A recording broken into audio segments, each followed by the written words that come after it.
Moving from the medieval Middle East to Scandinavia, let's turn to look at the lives of slaves, who were at the very bottom of medieval society. They could not own property or land, and essentially survived on donations from their lord.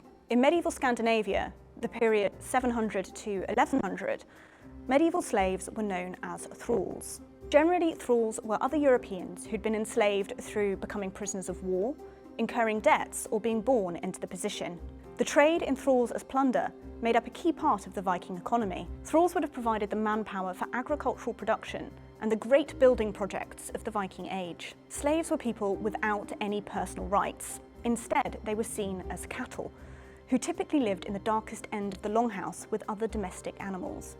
The living conditions of thralls varied drastically, but there were opportunities for them to become free, either through purchase or with the agreement of their lord. Slaves were also traded across Western Europe, but here it was not common practice to sell fellow countrymen. Therefore, the Slavic people of Eastern Europe were an obvious target for European and Nordic slave traders. And it's from this area that the term slave originates. Slavery was initially a continuation of the Roman practice, which was bolstered by an influx of captives following the collapse of the Roman Empire in the West, and the onset of the so-called barbarian invasions. In the Welsh laws of Hywel the Good, we see the inclusion of provisions for slaves, and in the Germanic kingdoms, laws allowed for the enslavement of criminals. Bathilde, Queen of the Franks, had herself been enslaved before her marriage to Clovis II. When she became regent, she outlawed the slave trading of Christians throughout the Merovingian Empire.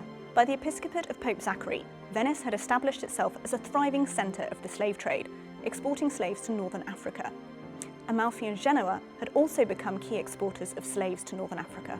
Al-Andalus, the Muslim-ruled area of the Iberian Peninsula, imported a large number of slaves and served as a nodal point for Muslim and Jewish merchants to trade slaves to the rest of the medieval Islamic world.